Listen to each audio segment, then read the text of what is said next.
na temporary restraining order, yung pinaka-resolution mismo ng majority at may mga naka-attach po na tatlong dissenting opinions. Meron bang taning yung temporary restraining order na inisyo ng Korte Suprema dyan sa dalawang kaso na yan, ng Secretary? Wala po. Ito po yung, this is the so-called indefinite TRO. Open-ended yung... Open-ended po. Yes, Your Honor. I would like to make it a record that this notice of resolution was pre-marked this morning as Gabi. known and Takot sa video si Kobe, takot. Pakit ka nga. to the notice of resolution was the Taba mo naman, temporary taba. order itself in toto marked as Exhibit T1 and the attached dissenting opinions of Justice Sereno as Exhibit Nonapol -2, Justice Carpio, dissenting opinion of Justice Carpio as Nonapol T3, and the dissenting opinion of Justice Reyes as Nonapol -4. Nung matanggap ninyo itong notice of resolution na nakamarkang exhibit Nonapol T, kalakit po yung mga ibang exhibit na nabagit ko sa inyo. Ang pagkakatanda ko po, nung natanggap ko yung kopya po nitong November 15, 2011 TRO, early morning of November 16, ay ang kasama lang niya po November 5 na naka-attach dito ay yung dissenting opinion ni Justice Carpio.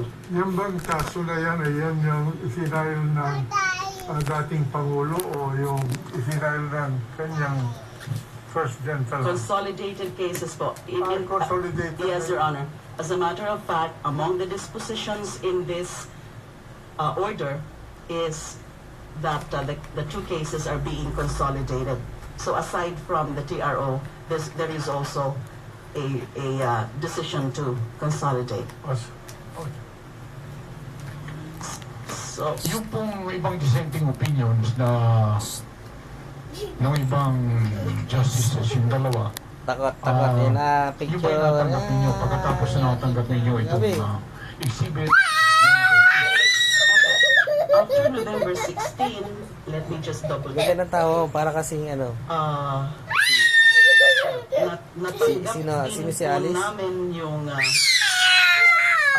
copy ng dissenting opinion nung Alice.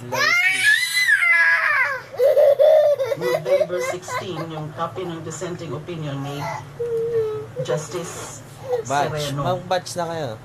And then yung dissenting Sabi mo kay ate, batch na kayo.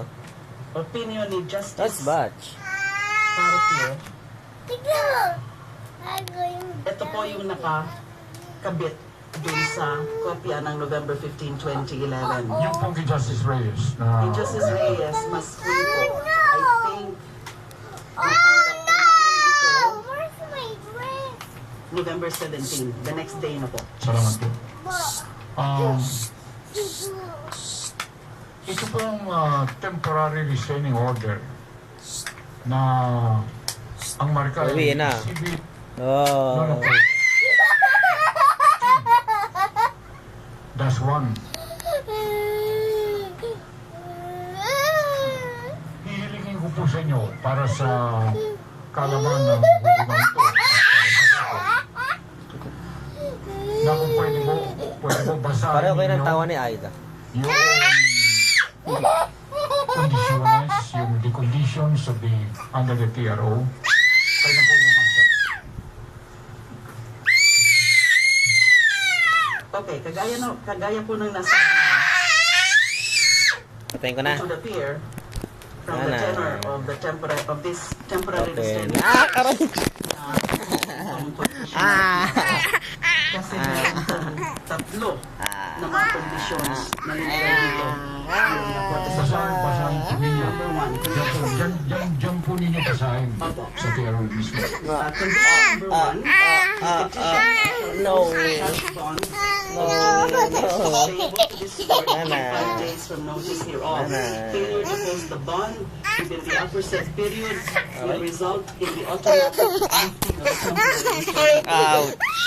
2. Petitioners shall appoint a legal representative Nana.